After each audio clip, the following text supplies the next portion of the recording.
Assalamualaikum dan salam sejahtera. Pada hari ini kita akan membincangkan tutorial berkenaan dengan centrifugal pump. Kita terus kepada soalan nombor 3. Centrifugal pump supplies water at the rate of 400 liters per second and the pressure difference across the pump is 200 kilonewton per meter square. Outlet diameter and outlet width are 40 centimeters and 10 centimeters respectively. Blade thickness occupied 10% of the circumference. Impeller inlet diameter is half of the outlet diameter. Assume losses in casing and impeller are negligible and zero whirl at inlet. The diameter of suction and delivery pipes is equal. If the blades are radial, determine the pump power input in horsepower if overall efficiency is 80%. The impeller speed in RPM and the inlet blade angle if velocity of flow is constant. So ini adalah contoh soalan nombor 3. Dia beri kita dengan pelbagai parameter. Antaranya ialah diberi bahawa blade adalah radial. So saya rasa ini kali pertama soalan yang melibatkan blade adalah radial. Dan yang lain saya rasa pelajar berjaya memahami soalan ini. Saya tidak mau komen lagi. Cuma saya ingatkan bahawa pelajar perlu ingat apabila dikatakan pressure difference, oleh itu unit mestilah dalam unit pressure. Kalau pressure head different, unit adalah meter. Dan kemudian 400 liter per second kita mesti tukar kepada unit SI kepada meter cube per second. Dan kita melihat untuk pertama sekali saya harap pelajar boleh melukis velocity triangle. Oleh kerana dikatakan di dalam soalan blade kita adalah radial, oleh itu diharapkan pelajar boleh melukis velocity triangle untuk radial blade. Dan saya ingatkan sekali lagi yang dimaksudkan dengan radial ialah keadaan pada outlet. Kerana ada pelajar melukis radial, dia melukis tegak je macam gini, kemudian dia terkeliru pada inlet. Dia kata okey, relative velocity tegak, velocity of flow tegak, so U tak ada. Okay. So akhirnya dia lukis velocity triangle kat inlet ni tegak macam itu je. Kenapa dia pakai bahawa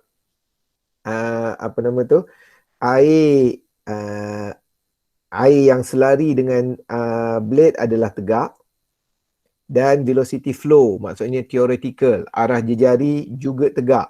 So jadi dia melukis berdasarkan teori yang betul, tetapi kita kata ada kesalahan yang lain, iaitu secara praktikalnya kita tidak akan benarkan air masuk. Maksudnya kita ada blade macam gini, memang blade kita radial, kita tidak benarkan air masuk. Air daripada I akan bergerak masuk straight macam itu. Kita tidak akan biarkan perkara ini kerana ia sebenarnya menyebabkan losses yang tinggi. Awak boleh imagine bahawa kalau ada molekul air kat sini, molekul ini mempunyai velocity direction tegak seperti itu. Okey, tetapi blade di sini dia ada rotational speed. So maksudnya seolah-olah awak ada molekul air di sini, awak hit dengan blade menyebabkan dia ke sana. Jadi maknanya secara praktikalnya kita nak ubah had laju molekul ini daripada dia menegak sebegitu kepada ia bergerak mengikuti arah putaran blade, kita kata akan menyebabkan penggunaan tenaga yang tinggi. Oleh itu di dalam bentuk radial blade selalunya kita akan curvekan sedikit seperti ini. Kerana apabila kita curve seperti ini, kita kata air boleh masuk ke atas blade dalam keadaan dalam curve ataupun dalam radius yang cantik. So dalam keadaan ini kita kata dapat mengurangkan penggunaan tenaga. Okay, itu sebenarnya yang berlaku pada inlet. Oleh itu diharapkan pelajar dapat alert. Yang dikatakan radial blade di sini adalah bentuk blade pada outlet. Dan maklumat yang kita boleh tulis daripada soalan adalah seperti berikut. Saya rasa pelajar pun dah mahir, dah boleh menulis sendiri. Cuma yang saya ulangi ialah dinyatakan dalam soalan bahawa there are no whirl velocity. Oleh itu kita nyatakan V whirl 1 adalah kosong dan diberi juga dalam soalan adalah constant velocity of flow. So jadi dia ada, saya silap. Okay, so ini soalan nombor 3. Velocity of flow is constant. So maksudnya VF1 sama dengan VF2 sama juga dengan VF sahaja. Tetapi oleh kerana di dalam soalan ini, kenyataan velocity of flow is constant ini berada pada soalan nombor 3, okay, kemungkinan besar velocity of flow tidak digunakan dalam penyelesaian soalan 1 dan 2 kerana kita tidak tahu condition untuk 1 dan 2 sama ada ia constant atau tidak. Okay, selalunya soalan dia akan buat cukup lengkap. InsyaAllah tidak ada apa-apa kekeliruan. Okay, setelah pelajar melukis velocity triangle di sini, so pelajar boleh list down kan semua sekali parameter yang ada daripada soalan. Setelah itu, kita mula menjawab soalan. Soalan yang pertama, pump power input in horsepower if overall efficiency is 80%. So, pelajar perlu alert bahawa kita ada pelbagai jenis efficiency. Kita ada overall, kita ada manometric, kita ada mechanical efficiency. Oleh itu, kalau overall efficiency membawa maksud kalau kita ada pump di sini, ia adalah daripada power AC/DC yang menggerakkan pump dan berapa banyak ratio ataupun percentage power yang diperlukan untuk mengangkat air setinggi certain head ataupun certain manometric head. Okay, power tersebut kita kata mungkin digunakan untuk overcome friction pada shaft, untuk overcome friction yang berlaku di dalam impeller, untuk overcome friction yang berlaku di dalam pipe. Okay, jadi pelajar kena ingat, ia adalah overall. Oleh itu, ia perlu mengambil kira kesemua jenis rintangan yang dihadapi oleh aliran. Rumus untuk overall efficiency kita boleh ringkaskan seperti ini, power out divided by power in. So diberi dalam soalan ia sebagai 80%. Oleh itu power out di sini kita boleh mengira dengan menggunakan rumus rho GQH. Yang ini saya rasa rumus yang biasa kita lihat. Dan jadi oleh itu selalunya kita menulis rho GQ dan H. Tetapi oleh kerana untuk menjawab soalan ini, antara trik yang boleh kita guna pakai ialah kita rearrange sebagai rho GH dan Q. Kerana rho GH di sini sebenarnya adalah reflect kepada pressure difference yang berlaku di antara inlet dan outlet. Oleh itu di dalam keadaan ini kita boleh mengira power output ialah pressure times flow rate. Oleh itu pressure telah diberi sebanyak 200 kilopascal dan didarabkan dengan flow rate 0.4. So kita ada 80 kilowatt sebagai power output. Oleh itu sekiranya overall efficiency kita 0.8 ataupun 80%, oleh itu kita boleh mengira power input. So maknanya power input adalah 100 kilowatt. So di sini saya telah terangkan pada penyelesaian masalah yang terdahulu. Saya mengatakan bahawa saya harap pelajar dapat self-check pengiraan pelajar secara logik. Sekiranya efisiensi 80%, tentulah kita memerlukan power 100 kilowatt. Kerana apa? Mungkin 20% ataupun 20 kilowatt digunakan untuk overcome the friction. Oleh itu, hanya 80 kilowatt sahaja yang digunakan untuk mengangkat air ke satu ketinggian. Okay. Oleh itu kemudian kita diminta untuk mengira horsepower. Okey. Oleh itu rumus horsepower ialah kita bahagikan dengan 746, oleh itu ia adalah sekitar 134 horsepower. So saya harap pengiraan ini pelajar dapat alert kerana apa? Sekarang ini masih lagi terdapat pengiraan ataupun katalog yang menggunakan horsepower sebagai unit pengukuran. Walaupun di dalam unit SI ia bukanlah horsepower tetapi ia masih lagi kita kata common idea untuk menyatakan kekuatan sesebuah pump. Okey, seterusnya kita cuba mengira the impeller speed in RPM. Dan kita tahu bahawa pengiraan adalah berdasarkan velocity triangle, tetapi ada dua equation yang saya harap pelajar akan terus ingat, iaitu pertama U sama dengan R omega sama dengan pi dN over 60 dan juga kita kata VF sama dengan Q over K pi dB. So ini dua rumus yang saya harap pelajar dapat ingat.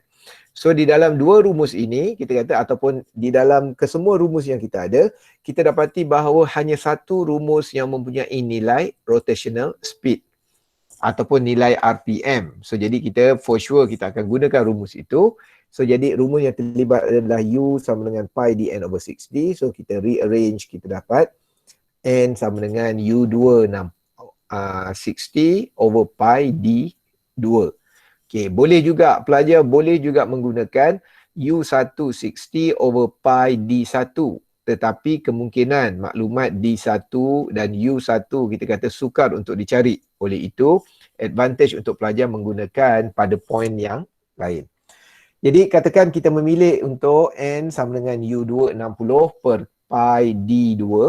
Oleh itu kita perlu untuk mengira U2. Okay, from the question, assume losses in casing and impeller are negligible. It means that Euler head is equal to the manometric head. So jadi ini antara trik yang digunakan. Selalunya kalau kita anggap kehilangan di dalam impeller boleh diabaikan, oleh itu input dan output adalah sama. Seperti yang saya katakan, manometric efficiency sebenarnya adalah untuk mengukur berapa banyak tenaga yang dipindahkan daripada impeller kepada air. Jadi kalau ada impeller di sini, kita hanya mengukur apakah power ataupun tenaga pada inlet dan outlet impeller sahaja. Kita tidak mengira sampai ke air yang diangkat. Kerana apa? Kalau kita mengira sampai air yang diangkat, ia seolah-olah kita mengira semua losses yang ada di dalam pipe. So jadi kita kata pada peringkat ini kita nyatakan sebagai sekiranya tidak ada losses, tidak ada sebarang kehilangan di dalam impeller, oleh itu Euler head ataupun kita kata manometric head akan sama dengan Euler head. Kenapa? Euler head adalah theoretical, manometric head adalah actual head. Jadi oleh kerana tidak ada sebarang kehilangan tenaga, kita boleh beranggapan bahawa manometric head sama dengan Euler head. Oleh itu, rumus yang boleh kita tulis adalah seperti ini. Okay, jadi kita kata manometric head sama dengan Euler head dan rumus Euler head sama dengan ini. 1 per G U2 V-wall 2 tolak U1 V-wall 1. Tetapi di dalam soalan dinyatakan dengan jelas bahawa world velocity at inlet is equal to 0. Jadi kita boleh zerokan, kita boleh abaikan nilai ini. Oleh itu rumus kita menjadi seperti ini. Dan mungkin pelajar tertanya-tanya kenapa ia menjadi U2. Yang ini kita kata kita tengok di dalam velocity triangle kita. Seperti yang saya katakan, jangan buat pengiraan ataupun jangan menghafal apa sahaja rumus yang keluar di dalam tutorial. Kerana apa? Rumus tersebut sebenarnya keluar daripada velocity triangle. So macam mana kita boleh nyatakan V-wall 2 sama dengan U2? Kerana kita dapati bahawa di dalam radial, okay, VR2 di sini sama dengan VF2. Oleh itu, ia akan membuatkan V-wall 2 sama dengan U2. So oleh kerana dalam keadaan radial ini yang berlaku, oleh itu kita boleh nyatakan bahawa U2 sebenarnya sama dengan V-wall 2. Oleh itu kita boleh menulis rumus ini.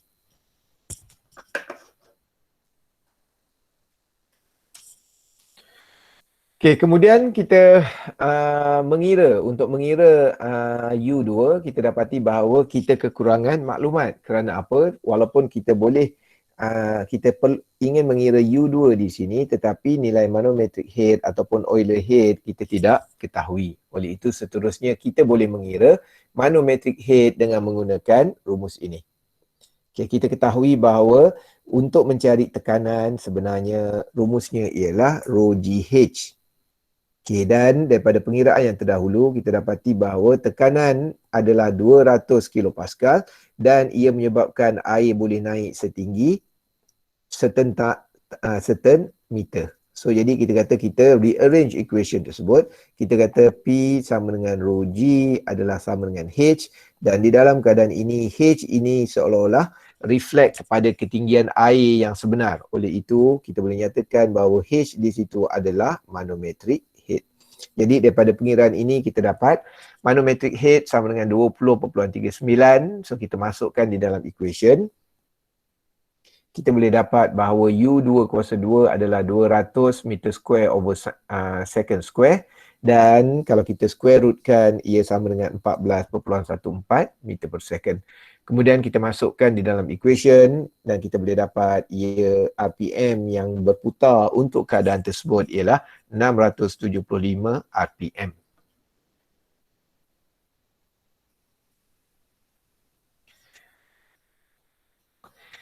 Okey, so kemudian kita melihat untuk soalan 3. So, inlet blade angle if flow velocity is constant, impeller inlet diameter is half of the outlet diameter. Ketika soalan ini dikeluarkan di dalam peperiksaan, pelajar mungkin terkeliru menyebabkan pelajar menjawab secara spontan. Ada pelajar yang immediately menjawab, oh, blade angle adalah 90 darjah. Kerana radial. Alasan dia radial, dia tulis because it is a radial blade, so the blade angle is 90 degree. So saya harap pelajar tidak melakukan kesilapan sedemikian kerana bentuk blade hanya dilihat pada outlet. Jadi radial blade adalah blade dalam keadaan radial di dalam outlet. So di dalam inlet, seperti yang saya terangkan tadi, jarang kita nak buat dalam bentuk radial juga. Kerana apa? Ia akan meningkatkan penggunaan tenaga. Walaupun ada kalau pelajar ada aquarium dan sebagainya, kalau ada pump, pelajar boleh buka pump tersebut, tengok bentuk blade dia, didapati bahawa blade nya adalah radial saja. Kerana kita kata itu adalah pump yang secara kosnya adalah murah, oleh itu tidak berbaloi untuk membuat bentuk curve, kerana membentuk curve acuan dia mungkin mahal. Jadi in term perkara tersebut dia menggunakan radial, tetapi dalam industri yang very spesifik ataupun very concern tentang efisiensi, selalunya mereka akan membuat sedikit bentuk curve pada inlet. Kerana bentuk curve pada inlet di sini menyebabkan air boleh meluncur masuk ke dalam blade dengan mudah tanpa berlaku perubahan velocity secara ketara. Okey, so jadi kita menyelesaikan masalah ini. So daripada velocity triangle, kita dapati bahawa tangent beta 1 sama dengan VF1 over U1. Sekali lagi saya ingatkan bahawa rumus ini datang daripada velocity triangle. Kita beranggapan bahawa ini adalah beta. So ini adalah beta 1. Oleh itu ia sama dengan VF1 dibahagikan dengan U1. So bagaimana untuk mengira VF? Seperti yang saya katakan, VF di sini kita perlu kira dengan menggunakan rumus berkenaan dengan kadar alir. Rumusnya adalah Q over K pi D1 B1. Kerana kita menyelesaikan masalah pada inlet, oleh itu kita kena menggunakan diameter inlet dan blade width ataupun blade thickness pada inlet. Jadi pengiraannya VF1 sama dengan 3.54 meter per second. Kemudian kita kata kita membuat sedikit anggapan, iaitu kita kata bahawa impeller inlet diameter is half of the outlet diameter. Jadi maknanya kita boleh menulis perhubungan seperti ini, iaitu R1 sama juga dengan setengah R2. Ya, jadi kita boleh rearrange dengan menggunakan rumus U1 dan U1 dan U2 di sini. Kita boleh dapati bahawa U1 sama dengan setengah U2, oleh itu ia sama dengan 7.07 meter per second. Okay, saya harap pelajar dapat alert ataupun pelajar dapat cuba menyelesaikan masalah tersebut. Okay. Antara cara lain yang boleh digunakan untuk menyelesaikan masalah ini ialah pelajar buat equation berdasarkan diameter. So pelajar tulis D1 sama juga dengan setengah D2. So it's okay, and then pelajar boleh masukkan dalam rumus ini. Okay. So tidak semestinya terikat dengan cara yang saya tunjukkan. Pelajar boleh imagine asalkan penggunaan rumus adalah betul. Oleh itu kita boleh mengira beta 1 sama dengan 26.6 darjah.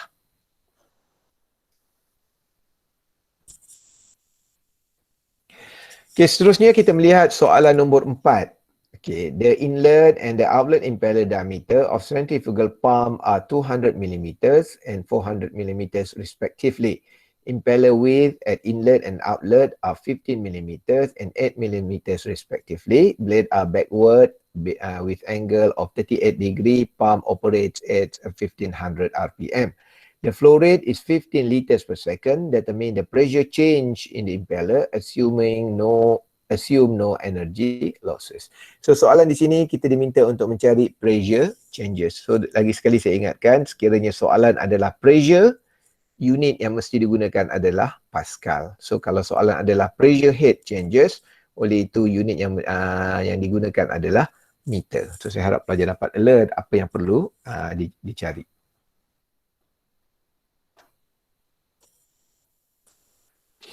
Okay, kita cuba imagine apa yang berlaku. First step, saya harap pelajar dapat melukis velocity triangle. Oleh itu kita melukis velocity triangle, walaupun dalam soalan ini kita kata mungkin tidak dinyatakan dengan jelas wall velocity and inlet, V wall 1 sama dengan kosong atau tidak. Boleh sahaja pelajar membuat assumption bahawa V wall 1 sama dengan kosong. Okay, so jadi saya harap pelajar andai kata ingin menyelesaikan masalah tetapi menghadapi menghadapi masalah kerana tidak cukup parameter, sebenarnya mungkin kita boleh membuat anggapan bahawa di dalam inlet design blade adalah cukup efisien. So apa yang dimaksudkan dengan cukup efisien? Designer telah mendesign bentuk blade supaya tidak ada pusaran, tidak ada wall velocity yang berlaku pada inlet. Oleh itu velocity triangle akan menjadi seperti ini. Dan ini adalah velocity triangle pada outlet. So saya harap pelajar dapat melukis dengan cantik velocity triangle pada outlet di sini. Kemudian kita listkan parameter yang terlibat di dalam soalan.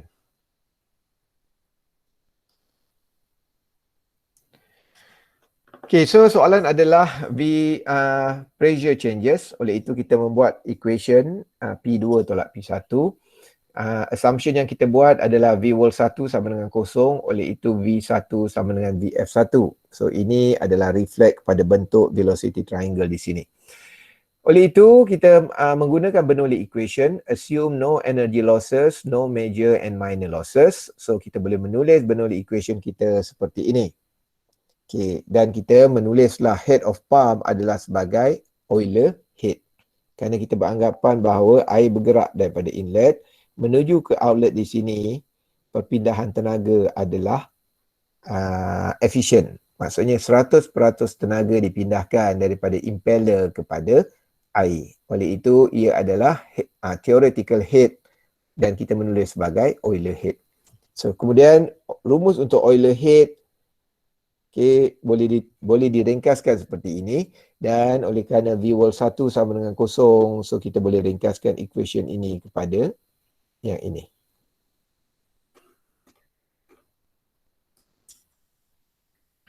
Kemudian kita mengira dua parameter yang kita boleh kira direct daripada equation sekiranya maklumat adalah lengkap, iaitu U1 dan U2. So kita mengira masing-masing ialah 15.7 dan 31.4 meter per second, dan seterusnya kita boleh mengira VF1 dan VF2 dengan menggunakan rumus kadar alih. Oleh itu ia sama dengan 1.6 meter per second dan 1.5 meter per second.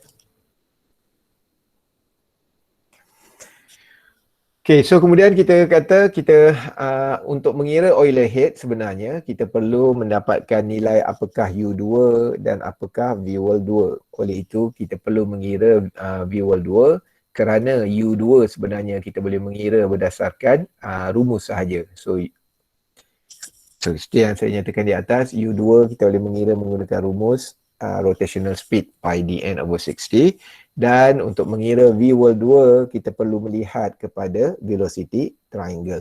Oleh itu, dengan kehadiran angle 38 darjah di sini, kita boleh menulis rumus adalah ini. U2 tolak VF2 per tangent 38. Dan setelah kita masukkan nilai, kita dapati bahawa ia sama dengan 29.5 meter per second. Okay. So kemudian kita masukkan ke dalam pengiraan. Kita dapati bahawa Euler head adalah sama dengan 94.4 meter. Okey, kemudian kita masukkan nilai. So di dalam pengiraan saya ini, saya ada buat V kuasa 2 ini sebenarnya sama dengan 872.5.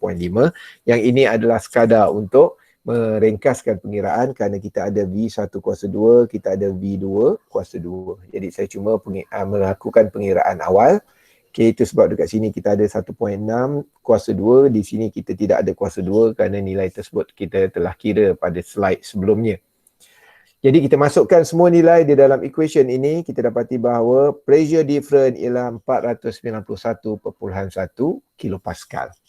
Okay, saya harap pelajar dapat faham pengiraan berkenaan dengan pressure dan juga pressure head.